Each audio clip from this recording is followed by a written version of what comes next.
Olá, se você está impactado com o caso da juíza oferecendo café quente e casaco para o preso, fica aqui comigo nesse vídeo que nós vamos fazer uma análise psíquica, climática, até política e de quais pretensões do que ocorre por trás disso. Vamos para a minha tela para a gente olhar um pouco das manchetes. Então, aqui nós temos da Conjur, juíza que ofereceu café e casaco a preso em Roraima, simplesmente cumpriu a lei. Veja assim que todas as mídias estão tendendo para esse discurso progressista, né? Aqui, ó, juíza que ofereceu café e casaco a preso em audiência é homenageada pela OAB. Interessante, né? É, Contato com a família e sem algema, como atua a juíza que ofereceu café a preso. Então, aqui está a imagem, acredito que seja da juíza Lana Leitão. E aqui, né, do Globo, veja só, o Globo sempre tem esse tropismo por falar do Bolsonaro. Bolsonaristas ironizam juíza que ofereceu café e casaco a preso em audiência de custódia. Só faltou pedir desculpas. Aqui aparecendo uma série de propagandas. Então, o que acontece? Veja que todas as mídias, o UOL, Globo, RIC, tudo falando assim positivamente da atuação da juíza. Vamos lá, o que a gente tem sobre isso na verdade então? Então, é claro, a lei é essa. Na audiência de custódia, a pessoa não está julgada, não sofreu o processo, não tem trânsito julgado, então a presunção de inocência é que prevalece. Então, a pessoa tem que ser bem tratada exatamente. Porém, nós temos que fazer algumas análises do que acontece. Qual é o nosso clima aqui no hemisfério sul do Brasil? Em 10 de janeiro, todo o Brasil está em verão. Inclusive, acontece um fenômeno que nas regiões norte e nordeste, como a estação de chuvas é durante o verão, é durante os meses de novembro, dezembro, janeiro, fevereiro, muitas pessoas chamam de inverno isso. E realmente, eu estou aqui no Mato Grosso e nessa época que o clima é mais ameno porque chove mais. Recentemente estive em Santa Catarina, na virada do ano, e lá em Joinville está mais quente que aqui. Então, em Porto Alegre, um Natal lá em 2012, acho que eu fiquei no Natal em Porto Alegre, foi a única vez que eu vi 40, 41 graus na vida. Então, até no sul é quente nessa época.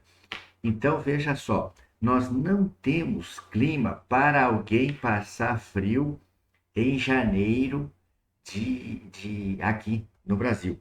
Então, como podia aquele preso estar frio? Emocionalmente pensando, pensar que assim que seja um réu, que não seja o típico portador de personalidade antissocial, que eles são frios sistematicamente, uma pessoa emocionada, com medo, poderia ter um tremor, experimentar o frio de causa emocional, de causa psíquica.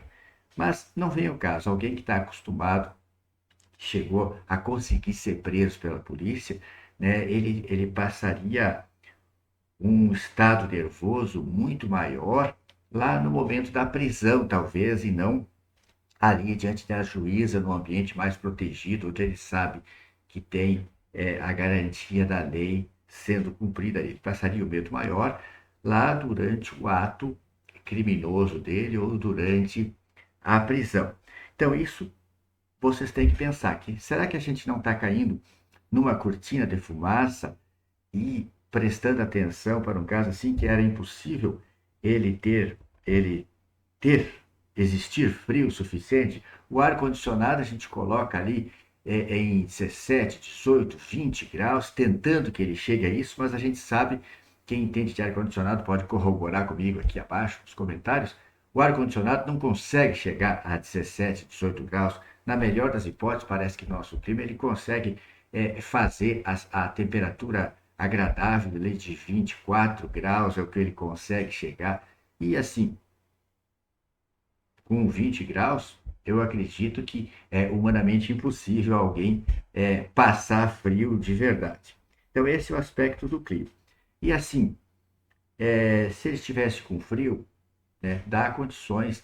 A juíza é uma pessoa inteligente, tem condições dela saber quem vai passar desconforto ou ter riscos à sua saúde ou à sua vida em janeiro, no Brasil, sob um ar-condicionado. E aí vamos colocar peso. A gente tem dificuldade para oferecer todos os direitos a todas as pessoas. Então, muitas vezes a gente não consegue, para um paciente no hospital, a gente não consegue oferecer todos os meios ideais. Não é para o réu, né, para o preso, que a gente vai fazer esse esforço todo para suprir as necessidades dele. O segurado do INSS, quando vai pedir a sua aposentadoria, o seu benefício, muitas vezes ele tem que aguentar filas, lugares inóspitos. O segurado do SUS, o beneficiário do SUS, tem que enfrentar horas de fila, tem que viajar, às vezes, dentro de um carro apertado, 500 quilômetros para ir para a capital, para fazer uma radioterapia, para fazer uma quimioterapia, né? Tem que enfrentar condições inóspitas. Então, não cabe, eu acredito, um agente público se usufruir de valores do Estado, de benefícios do Estado, para tentar suprir necessidades de alguém que, vocês digam aí, será que alguém que está fazendo quimioterapia e radioterapia merece menos conforto do que o réu? Né? O trabalhador, né, que para agora se livrar do imposto sindical tem que enfrentar filas homéricas no sindicato para ele assinar uma declaração de próprio punho dizendo que ele não quer contribuir com o sindicato. Então, será que não está acontecendo uma inversão assim de valores? A outra coisa é a questão da personalidade. Por que que nós temos esse discurso de reeducando para os réus, né, para os condenados, para os presos? Por quê? Porque quem faz a legislação são os políticos. E os políticos, em regra, muitos deles são psicopatas. Então, eles adotam esse discurso de que é possível regenerar alguém que comete crime, porque eles também cometem crime e eles não querem ser pegos por um sistema que não vai soltá-los. Mas, psiquiatricamente, a gente sabe que as pessoas que são portadoras de transtorno de personalidade não respeitam o direito alheio, não experimentam remorsos, e personalidade é algo estável, é imutável. Então, assim, não existe tratamento para quem comete crimes.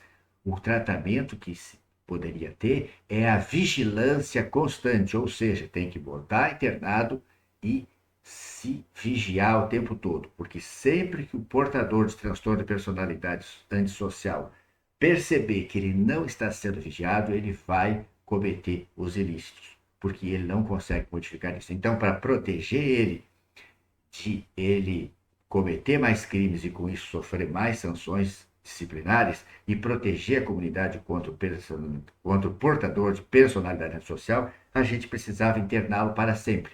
Como nenhum político quer ficar internado para sempre, eles nunca vão fazer lei nesse sentido. Mas e a juíza, como uma pessoa inteligente, capaz de passar um concurso, passou na OAB, fez a faculdade de Direito, não é possível que ela nunca tenha lido nada para entender que personalidade não se modifica e que isso tudo é uma falácia. E aí a gente tem que começar a pensar nas pretensões políticas das pessoas. Tem que se botar uma cortina de fumaça. Enquanto várias senhorinhas estão presas em Brasília, sendo condenadas até 17 anos de prisão, porque estavam lá de bandeira e Bíblia na frente dos quartéis, manifestando sua indignação com a gente ter um condenado em 3 graus na presidência da nossa nação, estão presas, eles têm que puxar a cortina de fumaça para outras coisas e pensar na pretensão política de uma agente estatal como essa. É de se notar que pessoas erradas, como de má índole, ladras, têm mais chance de ser eleitas, porque eles roubam, compram votos e tem bastante. E quem gosta desse tipo de coisa não sai por aí falando. Mas é certo que tem muitos votos. Então, uma pessoa crescer entre as pessoas de bem é mais difícil. Mas fazer campanha, ganhar notoriedade entre as pessoas erradas é muito propício, muito ajuda muito a se eleger. Então a gente tem que suspeitar que essa juíza tenha alguma pretensão política. Vamos olhar aqui na tela? Olhando aqui na tela, a gente vê aqui, ó, contato com a família e sem algemas, como atua a juíza que ofereceu café ao preso. A juíza Lana Leitão Martins, que ofereceu casaco e um café porque ele estava com frio durante a audiência do Rani Morama, é conhecida pelo atendimento humanizado durante os processos. Então, muitas vezes a gente até no ambiente hospitalar, do SUS, no pronto-socorro, trabalhando apurado, com poucos recursos, entremeando doentes com simuladores em busca de atestado, a gente acaba endurecendo o trato, né, com a população, fica difícil manter um contato humanizado e imagina num ambiente onde sempre tem pessoas mentindo, sempre tem pessoas tentando se livrar da pena, sempre pessoas tentando negar que fizeram aquilo e estão lá presas, né? Como que alguém consegue manter um contato humanizado se não for uma pretensão política eletiva futura entre essas pessoas? Porque, infelizmente, o errado é que prospera, né? Então, tem todos esses aspectos aí para a gente pensar sobre esse caso. Se a gente não está dando muita importância para isso, e isso não foi literalmente arquitetado pelas mídias para acontecer. E outra, a audiência está sendo filmada, a juíza sabe que está sendo filmada. Então, por que que isso sim foi divulgado por aí afora, se não era para chamar atenção e a gente está dando toda a importância, está dando ibope, né? Está dando palco para esse tipo de atitude. E aí, até, né, a OAB, que ficou como morta, né, se fazendo de morta quando as senhorinhas estão sendo condenadas lá em Brasília, está trazendo homenagem à juíza.